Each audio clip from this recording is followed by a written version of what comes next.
society and the nation.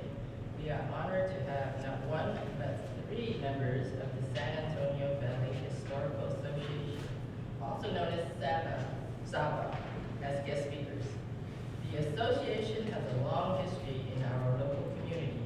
It was established in 1968, great year, that's my year, with the goal of saving the Dutton Hotel in Holone. Today, it's a non-profit organization with the primary goal of preserving the history of the San Antonio Valley and southern Monterey County. There is an informational table on both sides here if you wish to learn more about their organizations and the projects they're working on. At this time, I would like to invite the Garrison Commander, Colonel Lisa Lamb, to come forward with her opening remarks.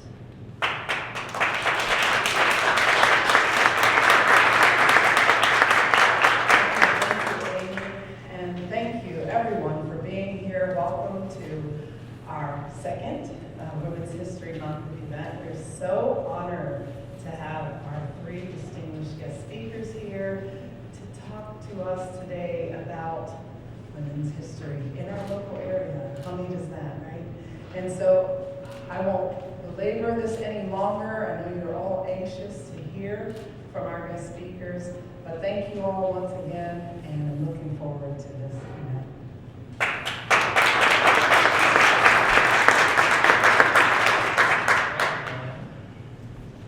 Our guest speakers today are Jernigan, Susan Raycraft, and Patricia Ashe-Woodfill. Sorry, didn't clear. I have the privilege of meeting Karen when she was a King City Council member from 2012 to 2016, and through SAVA. She has lived in King City since 1977. Karen was a reporter for the Rustler newspaper for 4 years when she first moved to King City. She and her husband John operated a family business in King City Glass for decades until her recent retirement. Karen is also on the lookout, is always on the lookout for good opportunities to promote all the good things happening in our community. And thus, that's what brought her here today. Last year, Karen worked with her husband John and Howard Strong of Priest Valley to write an Arcadia book about the history of King City for the Images of America series. It should be published in July. I've also had the pleasure of knowing Sue Ray for many years through many community events. Sue Ray has been a Lockwood resident since 1977. She's an author and an activist. One of her many passions is to educate the community about Belva Lockwood, of whom Lockwood is named after. Sue Ray self-published her play, Belva Speaks, which debuted in Lockwood Centennial celebrations. The play has also been performed at schools and historical events. Sue Ray was also our guest speaker during the Coyote Community Connection this month, speaking about Mrs. Lockwood. Had a chance to see it. If not, it's on our Facebook and YouTube pages. Sue Ray also collaborated with Ann Beckett to write the San Antonio Valley book, which is available at the Mission San Antonio and the new Plato store. I just stopped by there. It's very nice. And finally, Patricia, along with Karen and Sue Ray, have been active participants of the Portland to Liggett Public Outreach Group, and we greatly appreciate it. They provide valuable feedback to keep us informed of the community and what's going on. Patricia has been a resident of Lockwood since 1972. She has also worked at Fort Liggett from 1986 to 1995 as a contractor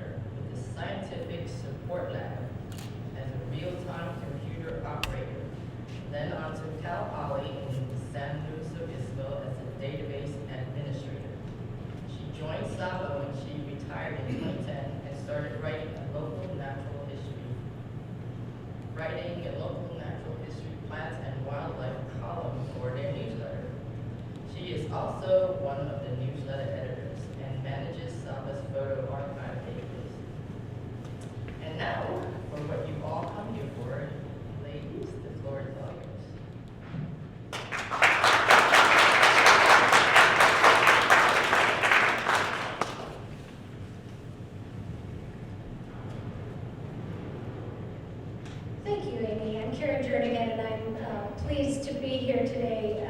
It was exciting to be asked to speak on Women's History Month, but when I was asked, I immediately thought about two women who I admire greatly, who are involved in the historical group, San Antonio Valley Historical Society, and that is Sue Raycraft and Patricia Ashe-Woodfill. So I called them on the phone and said, hey, could you help me with this? It's not something I had done before, so we're eager to get your feedback when we're done. There are obviously lots of women that we could talk about, but we've chosen 9 today to feature, so it'll be kind of a brief synopsis of what we admire about these women, and we hope that it'll inspire you then to look further.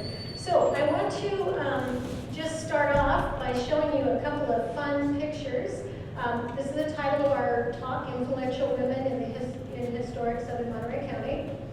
And here's a picture of me 44 years ago, standing in front of the Rustler newspaper. I came here right out of college to work as a reporter for the summer.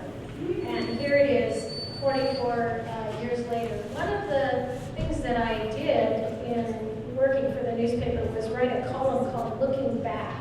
And that meant going back into the hall of the Rustler where they had the big bound books of old newspapers, and then picking out synopsises of them and writing them for the current issue of the paper. And little did I know how much that would influence me, because I learned things just by osmosis that have stayed with me all these years and helped with the study of history that I'm pursuing now. I also love this picture of Sue Ray. That's Sue Ray standing at the microphone when she was doing the Belleville Lockwood play. And I thought that was just some other people from Lockwood that were with her. This is the picture of her book that she worked with Ann Beckett to produce. And it's an Arcadia book, the same book that my husband and I just recently submitted to the publisher. Sue Ray was our inspiration and gave us a lot of advice for how to do that. Now we'll have one about King City. And also I love this picture of Patricia Woodfill with her husband. She worked at Hunter Liggett, she lives in Lockwood, and she's the archivist for Saba. She takes care of the picture database that we have, hundreds of pictures that are available online and through our organization. And she's a grower of native plants, so this is particularly appropriate. So we're going to start now with Patricia, and we're just going to go one by one down with some information about some women who we admire.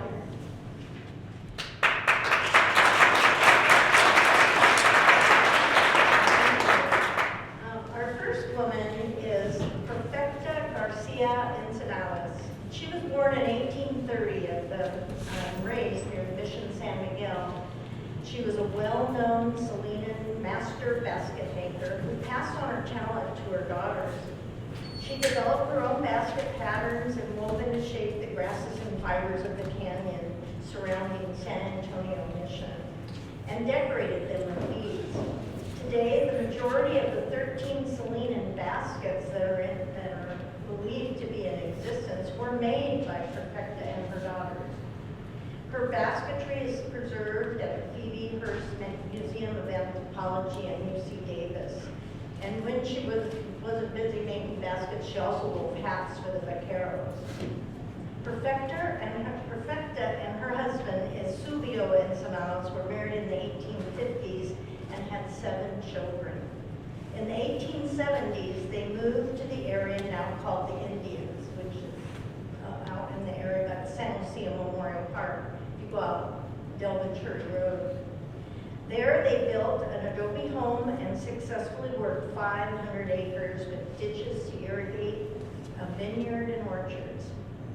Perfecta Encinales was a beloved matriarch of the Salinan tribe who, with her family, prevented Mission San Antonio from falling into ruin.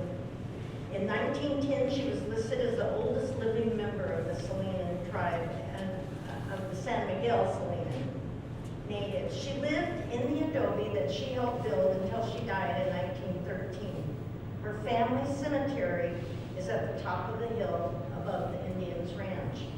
The adobe in the land where she lived is now owned, maintained, and hopefully soon to be restored again by the U.S. Forest Service.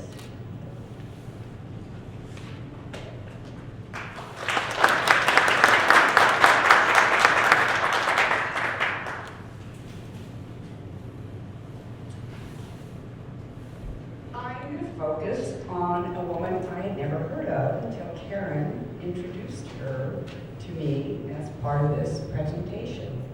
Frances Rand Smith died in 1938 at the age of 66 after researching and writing on early California missions for decades. She first visited our local mission, San Antonio, in 1909, which sparked her interest in the subject of the California missions, especially architecture, on which she focused. Detailed drawings distinguish her work, and local researchers believe her book to be the best published work on Mission San Antonio. We have a copy that we were able to get online. It is truly amazing. The drawings, the details, I hope you get a chance to look at it. It's also distinguished by her extensive personal examination and documentation of the irrigation system for the mission, which was the best of all the missions. And this was the mission that produced the best crops. The wheat and the bread that was made from this mission was revered throughout the system. It was considered the best. And it was because of this fabulous irrigation and the good water, which you hope we all get to enjoy.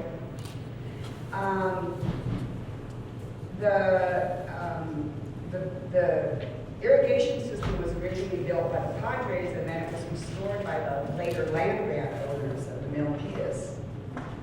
She walked along its course, led by local guides, and sketched all the things she found, including the lime kiln where the lime was produced.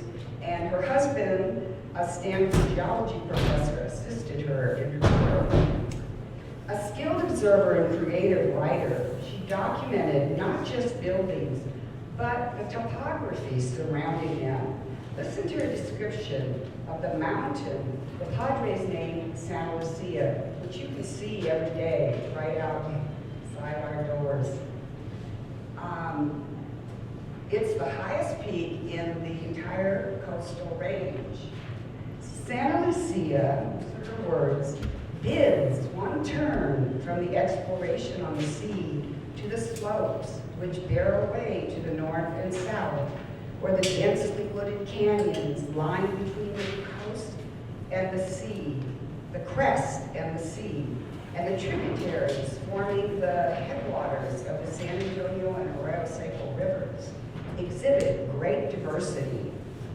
The rivers with their tributaries where fish abound reach far back into the secluded canyons, and many types of animals inhabit the forests of mountains and plains. In her detailed description of mission architecture, Frances Rand Smith writes respectfully of both the Padre designers and the indigenous people who did the hard work of building and maintaining it. She writes, "The plan of the mission at once appeals to one as interesting, but few look back through the years of the building to realize the labor of both mind and body required to complete the work. Women do. They look at the picture of the common people, and that's what women's history is so amazing for." I'm grateful to Karen for introducing me to the work of this nearly unknown creative woman, and I'm happy to share her story with you today. And here's her book, on display.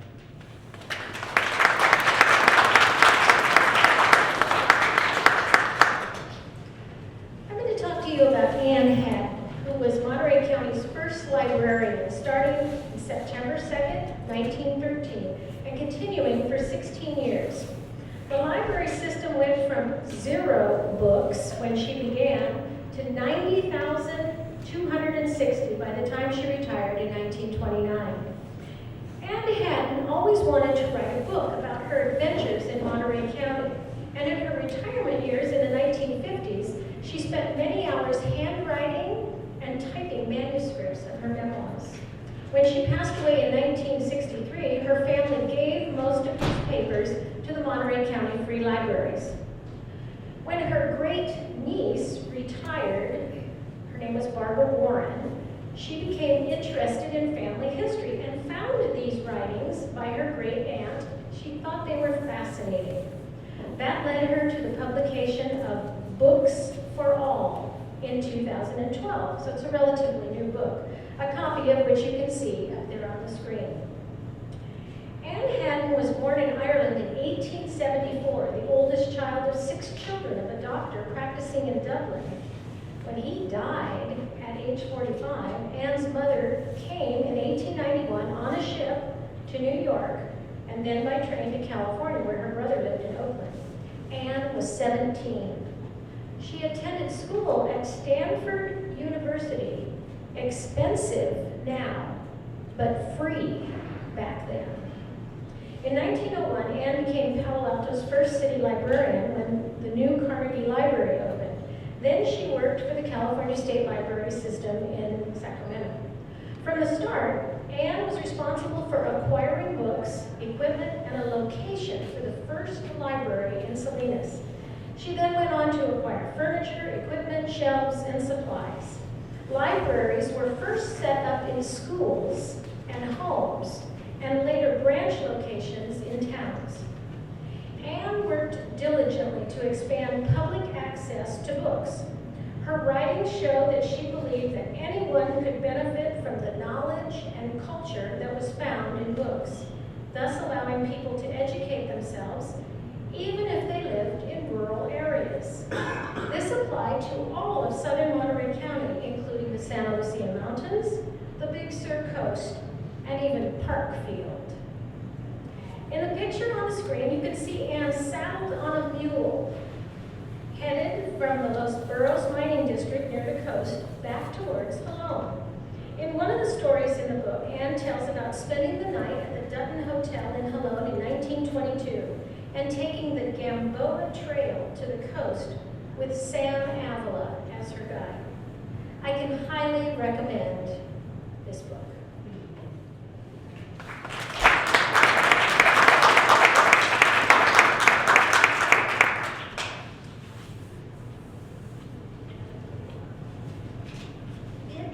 Beatrice Tid Casey was a journalist, historian, preservationist, and author. And these are the words from Tid herself and about the author for her historical novel, A Stranger Came to Lucia's, describing her life. Reared among the typecases in the back shop of her parents' weekly newspaper, The Rustler in King City, Beatrice Vivian Casey teed on the printer's rule, folded papers after school, and later learned to operate linotype to help finance her way through Teachers College. She founded a kindergarten for the blind at California School for the Blind, but she gave up that career for marriage and a son. Duties as a housewife and mother were interspersed with substitute teaching and writing. In 1957, Tid wrote Padres and People of Old Mission San Antonio, still in print and available at the mission. She wrote several children's books and the historical novel, A Stranger Came to Lucia's. Stranger Came to Lucia's is a book about this area that surrounds Fort Hunter Liggett and the mission. Anyone interested in the early years of this area would learn from Tid's book. Tid Casey was also an artist, painting in oils, illustrating her children's books, and she drew the cover for Padres and People, as well as several pictures in the book. The greatest honor to be bestowed upon this remarkable woman was to be included in a show in Monterey County women at the airport in Tid's picture hangs next to her of her old Salinan friend, Perfecta Encinales. And that picture you saw earlier of Perfecta was said to be drawn by Tita Casey.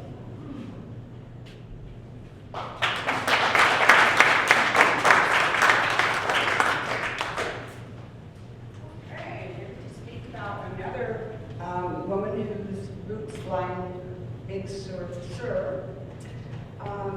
Mabel Plaska was born in Santa Cruz in 1896.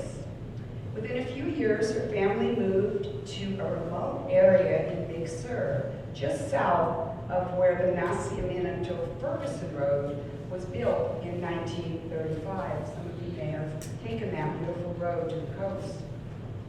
Her father, Edward Sands, started a lumber mill in the canyon that is now known as Mill Creek. The old growth redwoods became building materials for settlers up and down the coast and east to Hadden and surrounding communities. Sands operated the mill for about 10 years and then sold to others who continued operating it. When I first hiked there in the 1980s, scattered remnants of the old mill were still scattered about. Mabel Sands married into the local well-established Plaskett family at just 18. Her husband Ed's brothers had built the St. Luke's Church with redwood lumber brought in at that time all the way from Santa Cruz back in 1863 and 1883 and 1884. You've probably seen St. Luke's, and if you haven't stopped in to visit it, it's a remarkably well-preserved and gem of an historic building that is still used for worship services locally. This photo shows Mabel with Marno Dutton, 8 years her senior, at the cabin on Plaskett Ridge where the Plaskett family still gather to this day. It was featured in a Sabbath newsletter article that I wrote about Mabel back in October of 2008, which is on display here. Marna is the woman who's pictured on the cover of the San Antonio Valley book, which is here as well. Her family owned the Dutton Hotel that is now just basically a room. Mabel Sands Plaskett distinguished herself as a writer of local history, writing fascinating accounts of the people of the south coast of Big Sur. The King City Rustler again published her work from 1959 through 1964 in its supplement called The Land. They remain available on the Plaskett family website as little gems of local history, captured by a woman who traveled independently to explore and document lives that would otherwise have gone unnoticed. Again, a contribution made so often by women everywhere.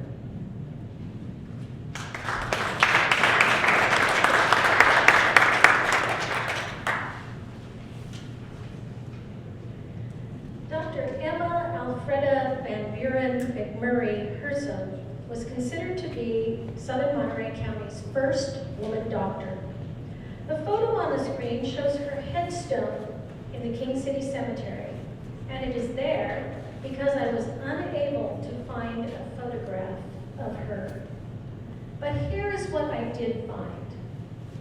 Following the death of her first husband in Ohio in 1912, Emma came to live with her sister in Hadden. News of her arrival reportedly spread like wildfire. Among her patients was the mother of John Hersom. She was an invalid in her declining years. The Hersom family had been pioneers in the Argyle area near Hadden Road since 1882. It didn't take long before Emma married John Hersom. They lived on the Hersom Ranch for a year and then moved into the home he had purchased a year before their marriage, the old Hollingsworth place. And one of the ways that I found information about Emma was in this article that was in the Salinas County and they did in Hello. So it was written in 1966 in Salinas, California. Emma was born in 1869 and was graduated from Cleveland University of Medicine and Surgery. She practiced medicine in Ohio before coming west. Testimony of her medical services was found in the Rustler newspaper in November of 1918, where she was attending to one of the Plaskett children who was suffering from pneumonia. Susan Raycraft told me that her friend Ramona Sutfin credited Dr. Emma with saving her life as a child. One day I was in the archive room at San Lorenzo Park talking to museum assistant Sharon Turner. I asked Sharon if she knew anything about Dr. Hersom or if she had any photos. No photos, said Sharon, but I think I have her old leather bag that was her doctor bag. She went to the shelf and produced this 100-plus-year-old leather bag that was donated to the Monterey County Agriculture and Rural Life Museum.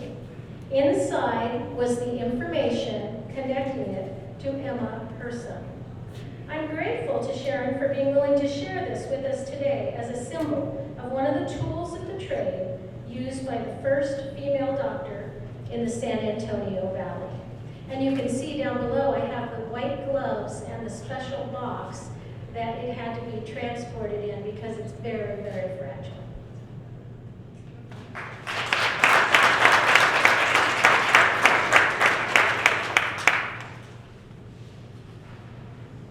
Rachel Maxine Dayton Gilbert was born in 1914 in Bryson, California.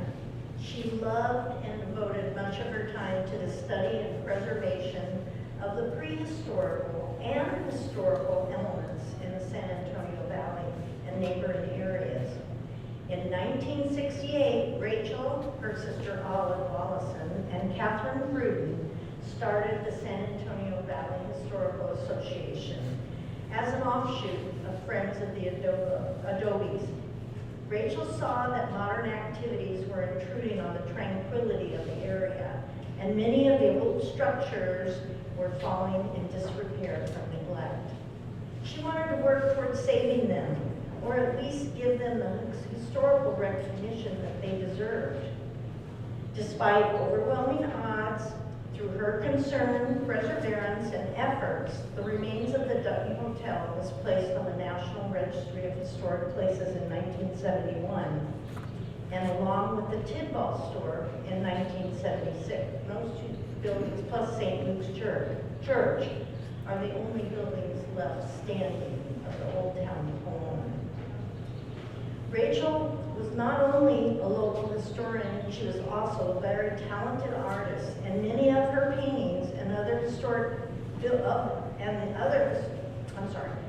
and many of her paintings of the Dutton and other historic buildings can be found hanging locally in private homes, and one of her paintings of the Dutton ruins is hanging at the City Hall in King City, and that's pictured here on the book, Memories of the San Antonio Valley.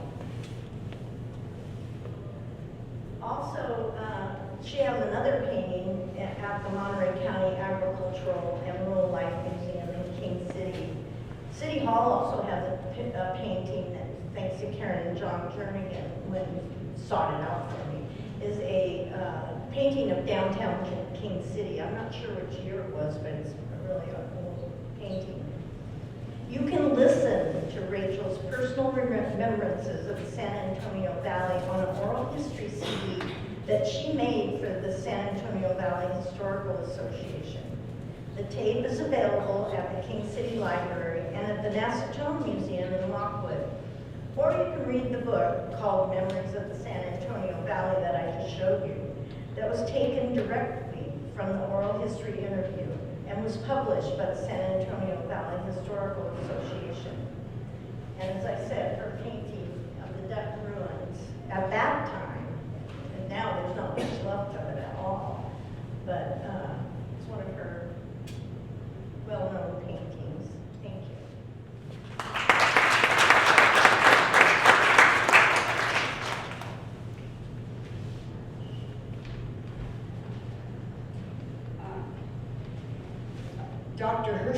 husband and his first wife are buried in the St. Luke's Cemetery. I was just there yesterday and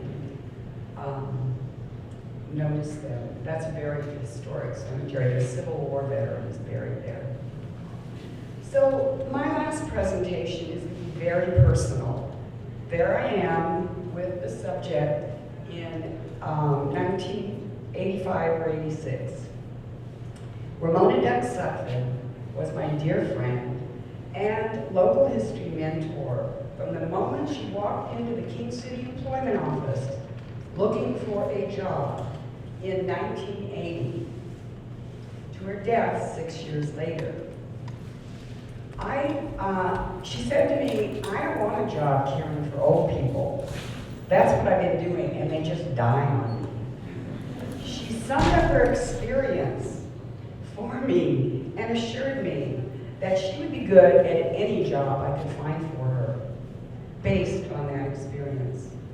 Born in 1905 in Piedmont, she came to Halone when she was 9, after her father, Abram Duck, bought the whole town of Halone for $400 in gold.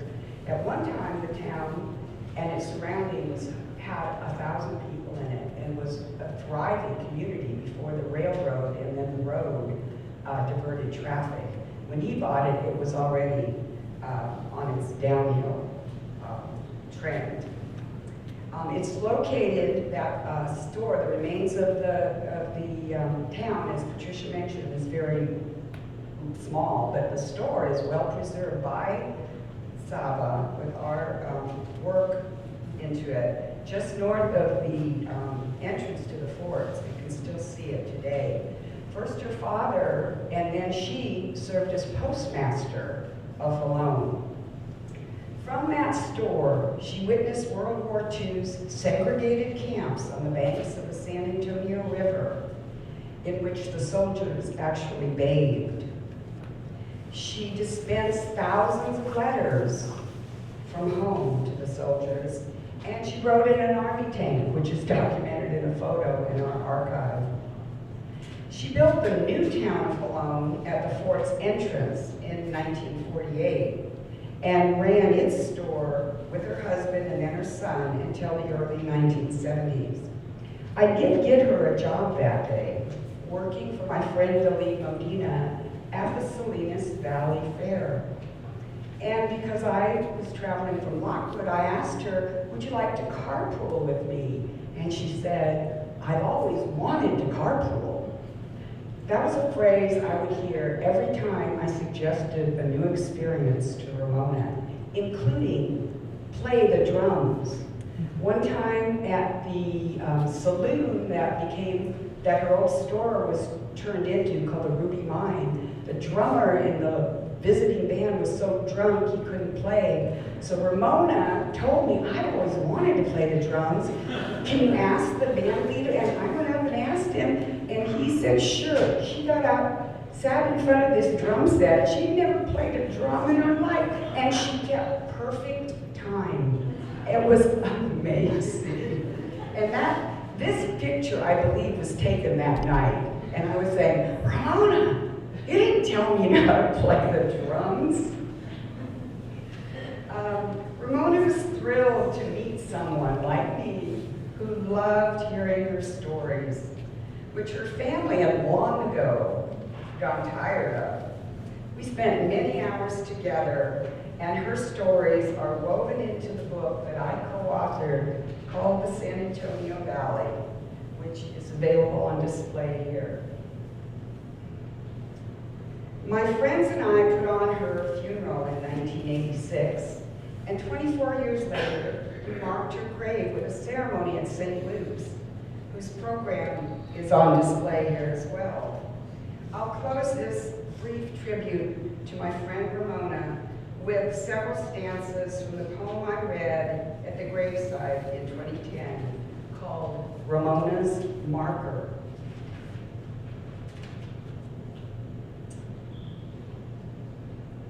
Ramona Dex Suffolk, postmaster of Halone, storyteller of the San Antonio Valley, I name you today.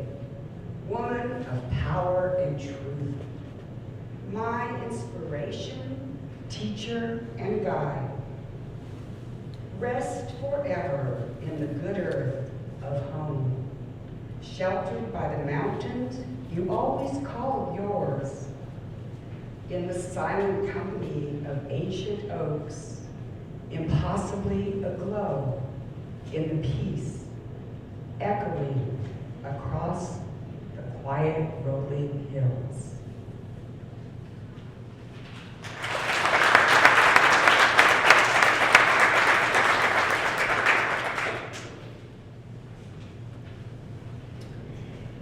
Eva Taylor was the author of Ox Cart, Chuck Wagon, and Jeep, an amazing collection of stories about her time during the Hearst era, living in this very building, the historic Hacienda.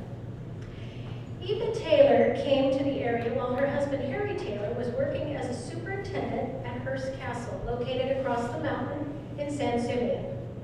Harry's uncle was working for William Randolph Hearst in 1915 and convinced his nephew to come to work there also. In January 1923, Harry and Eva visited the nearby San Miguelito Rancho. A few years later, they received orders to move to neighboring Milpitas Ranch, which had been purchased by Hearst from Brown and Ayers. Located 6 miles from Hadden, Milpitas Ranch was 154,000 acres around San Antonio Mission de Padua, the third oldest mission in the California mission system. I learned about Eva Taylor from her son, Frank Taylor, who lived on Division Street in King City and attended the same church as I attend. I admit, I didn't fully appreciate all that he told me about his life here until I read Eva's book. It is full of photographs and stories about life on this land. First, its legacy as mission property, then the Rancho Milpitas Spanish land grant, then its legacy as part of the Hearst Ranch. In 1940, Hearst sold the land to the United States government to become a military reservation, and then later, Fort Hunter Liggett. Eva's memoirs were published in 1945, sharing poetry, 68 rare photographs, stories of mountain lions, ranch activities, life at nearby Mission San Antonio de Padua, and the hike to the top of Serra Peak by a princess from Romania. Her stories include descriptions of animals in the area, the rock caves, and the visits from guests of Mr. Hearst. Eva was often described in the Rustler newspaper as a gracious hostess at the Hacienda. She was around in 1929 in April when the original Milpitas Ranch House burned to the ground. And then she witnessed the building of this structure over the next 2 years. Ox Cart, Chuck Wagon, and Jeep is a rare book, but if you can get a copy of it, I think you will find it worthwhile reading.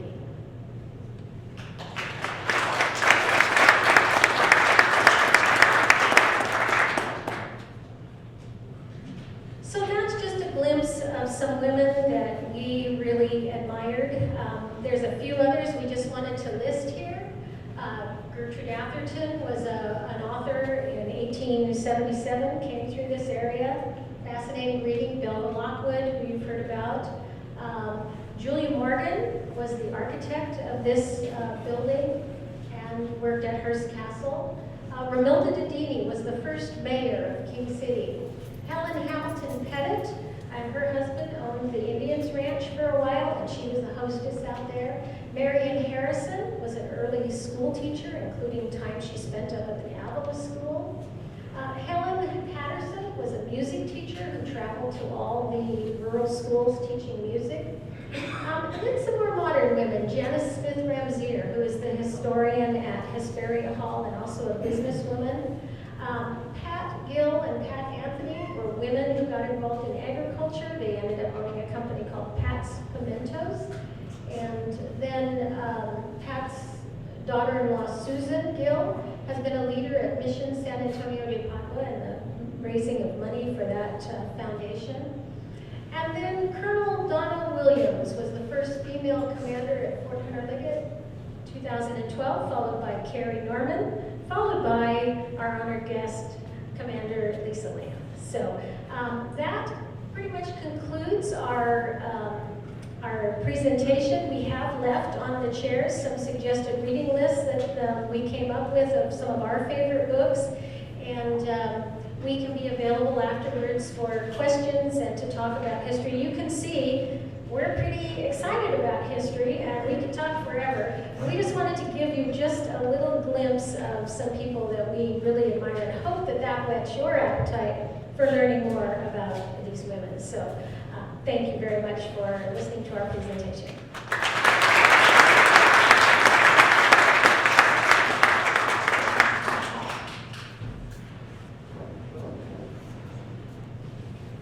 Wow, thank you so much for this wonderful presentation. And thank you, ladies, for preserving our local history, bringing all these women from the past alive to us again. And I am very grateful that I don't have to wait for Anne and her donkeys to bring books. I have my phone and I get my books, so we're so blessed. As a small token of appreciation for you ladies, we have some gifts for you if you would stand by the flag.